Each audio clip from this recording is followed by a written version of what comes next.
কোনো ব্যক্তি যদি নিয়মিতভাবে দরুদ শরীফ পাঠ করে, যেমন কোনো ব্যক্তি যদি দৈনিক 1000 বার দরুদ শরীফ পাঠ করে, মাত্র 1000 বার, অনেকের কাছে মনে হচ্ছে যে 1000 বার তো অনেকবার, তাই না?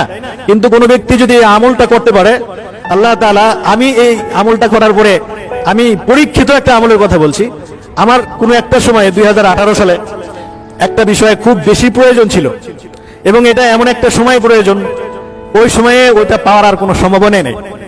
তো একটা আশা ছিল যে আমলটা করতে থাকি ইনশাল্লাহ, দেখি আল্লাহ এর দ্বারা কোনো ফলাফল দেয় কিনা। তো দৈনিক ফজরের নামাজের পরে 1000 বার দরুদ শরীফের আমল করেছিলাম।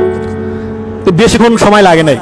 তার ছোট্ট দরুদ যদি আমরা আমল করি, সাল্লাল্লাহু আলাইহি ওয়াসাল্লাম, এটা একটা দরুদ, এটা যদি কোনো ব্যক্তি 1000 বার পড়ে, খুব বেশি 25 থেকে 30 মিনিট সময় লাগে, আর কম লাগতে পারে, আমার 25 মিনিটের মতো লাগতো।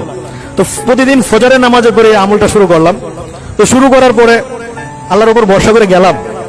তো যাওয়ার পরে আসলে আল্লাহ তাআলা এত সহজে মানে ওই জিনিসটা আমার নসিবে দান করছেন, এটা আমি কল্পনাও করতে পারিনি, এত সহজে দান করছেন। অথচ ওইটার জন্য প্রতিযোগিতা হয়, অনেক কম্পিটিশন হয়, অনেক কিছু হয়। তো পরে শুধু চিন্তা করলাম যে আল্লাহ তাআলা এত সহজে এটাকে দান করলেন, কি আমল হতে পারে? আমার মনের মধ্যে একটা সাক্ষ্য দিল যে প্রতিদিনে 1000 বার দরুদ শরীফের এই আমলটা হয়তো আল্লাহ তাআলার কাছে পছন্দ হয়েছে, এটা হয়তো আল্লাহ তাআলা কবুল করেছেন, এবং আমি আমলটা এই জন্যই করতাম।